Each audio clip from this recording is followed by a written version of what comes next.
Uh-oh.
Okay, we'll start with this. A subject we've broached once or twice here on the channel in previous years. Ex-champion Holm leaves the UFC and will explore free agency. Former champion Holm has left the UFC and will explore free agency. Holm, a former women's bantamweight champion in the promotion and a boxing Hall of Famer, still had fights left on her contract, but asked to be released. Her request was granted, and she now will look for other opportunities in MMA or boxing. Her agent, Lenny Fresquez, told MMA Junkie following an initial report from Ariel, Hawaii. So obviously, we're here in the event that Holly decides to return to the sport of boxing.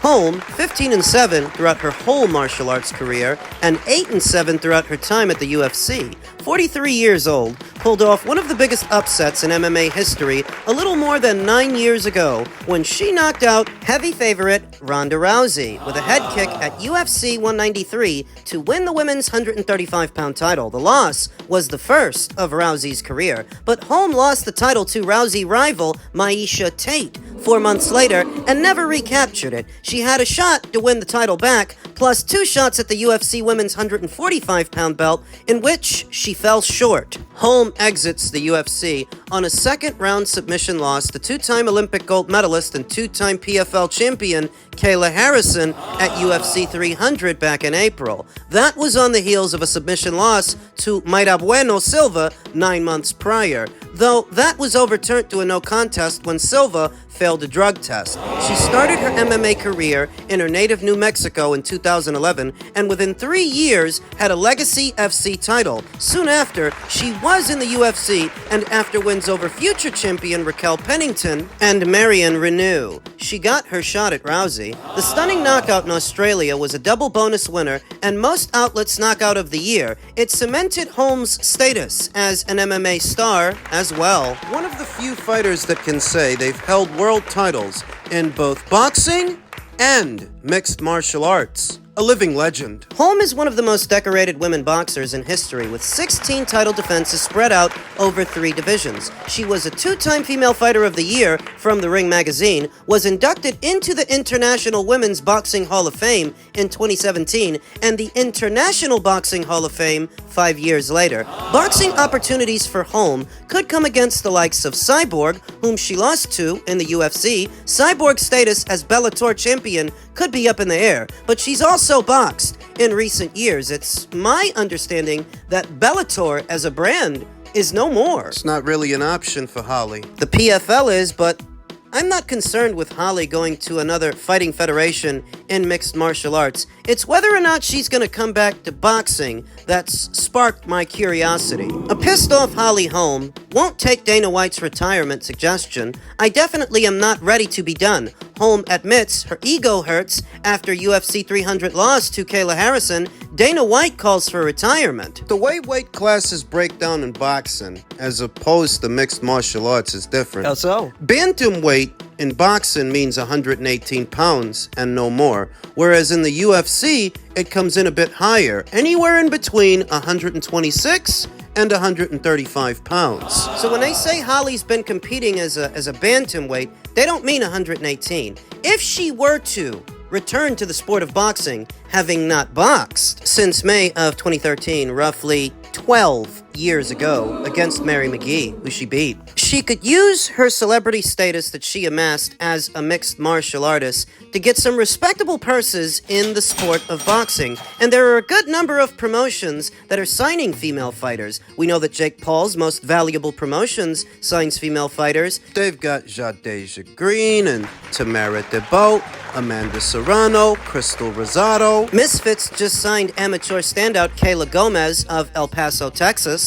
The bigger promotional outfits like Matchroom and Queensbury, Golden Boy and Top Rank, they've got female fighters signed too. So there are a lot of possibilities there for Holly if she does decide to return to the sport of boxing, albeit for a short while because she's 43 years old. I think she's still got enough that she can beat a certain level of fighter. They're gonna have to get us some bring-along fights and reacquaint her with the sport of boxing. And I feel like if Holly would return to boxing, that would end up making more news than her continuing as an MMA fighter. As an MMA fighter, it would seem that she's done all she can. She can do now is parlay that notoriety she amassed in mixed martial arts towards a mega fight in boxing. So bantamweight is anywhere in between 126 and 135. At 126, maybe she could go after Amanda Serrano. At 130, she could go after Alicia Baumgartner. At 135... I don't think she'd want to mix it up with the girls at 135. It's just a lot of high-risk, low-reward fights there. At 140, you have Katie Taylor, and that would be a mega fight. Now, you would have to get Holly Holm at least 2 to 3 bring-along fights, tune-up fights, to reacquaint her with the sport of boxing before you put her in a mega fight. She doesn't stand much chance of winning. Not at 43, but you could do it. And given the notoriety that she's amassed as an MMA fighter, you could parlay that into a nice-sized purse. Maybe 7 figures. Depending on who she fights. Holly Holm versus Alicia Baumgartner, potentially at 130 pounds if Holly can still make it, came to mind because Alicia is not otherwise preoccupied with anything, and it's my understanding that she's a free agent. So theoretically, if she were to go to Most Valuable Promotions, and Holly were to go there too, it's a big fight that Jake Paul and Nikisa Badarian could theoretically put together. And Amanda Serrano fighters too, but I don't actually know that Holly can get all the way down to 126 at age 43. And Amanda is preoccupied with what could be a Katie Taylor trilogy, so there is that to consider. The bottom line is there are still possibilities out there for Holly, perhaps not in the cage, but in the boxing ring. Sales pitch being Holly Holm's big return to the squared circle. You can sell it. Holly does have a great ass. What the hell does that have to do with anything? I'm just thinking aloud, cause thinking's allowed. We'll see what Holly decides to do in the twilight of her combat career. Elsewhere in the world of boxing, a disgruntled Haymonite that often lurks on this channel likes to hate watch. Guy who goes by the name The Opinion, who seems to stalk me on 2 separate social media platforms, here on YouTube and Twitter. He caught wind of my video detailing the xenophobia and criticism that Turkey LL Sheikh is getting from some disgruntled Americans. Guy who goes by the name Ghetto Lock. The Opinion tried to notify Ghetto Lock that I used his recent tweet as an example of what I'm always talking about, and not much came out of it. All he really did was give it away that he's lurking on this channel. Way to tell on yourself, genius. As much as he likes to berate this channel, he can't seem to stay away from it. Maybe it's because I'm so often right, and he is so often wrong. Oh yeah, he tried to do the same thing I'm doing. Upload videos about boxing and give his take on them, but nobody watched them. Yeah, he's one of the geniuses that thought Errol Spence Jr. was gonna beat Terrence Crawford. He's one of those guys. A Haymonite. Tagging me on Twitter and leaving me comments on my videos here on YouTube. Essentially giving it away that he's a lurker. He left a comment on a video from a few weeks ago that reads, "It looks like the fight is still on, but gullible ol' you hates PBC so much you thought Tank wasn't gonna fight. This video looks more stupid now." I think you just made yourself look stupid, buddy. The video's thumbnail details the potential cancellation of the Gervonta Davis versus Lamont Roach fight, but all of that came from Gervonta, you understand. It was Gervonta Davis himself, via his Instagram stories, that claimed the fight was canceled. That's where I got that from. What did you think this was? A gotcha moment? Moron. Liking or not liking the PBC doesn't even come into it because all I was addressing in that segment was Gervonta Davis's Instagram story and the potentiality and after effects of his fight being canceled. If it was in fact canceled, but I'm not the one that said it was canceled. Gervonta did! This guy's grown so desperate over time for me to be wrong about something that he's now grasping at straws. I was right when I said Terrence would beat the hell out of Errol Spence Jr. I was right when I said Showtime would leave boxing. I was right when I said the Amazon deal would be a poor substitute. That it's just a distribution deal, not the same as what they had with Showtime or Fox. I was right about that, and I was right to assume that Spence versus Fundora would not happen. Come on, you keep up with this channel. You'll know I said that on a good number of occasions, that I would be surprised if that fight actually does happen, because I suspect that it won't, for any number of reasons. So when that turns out to be true and I turn out to be right, you can go fishing through old videos looking for something to use against me? You failed again. Like so many of your failed boxing takes and failed YouTube channel that nobody watches, The Opinion. The Opinion nobody asked for, nobody wanted. Nobody watches, nobody follows on YouTube or Twitter. Why do you even have a social media account when you don't even know how to socialize? What's the point in giving boxing takes when all of them are bad? If loving Al Haymon and his PBC led you there,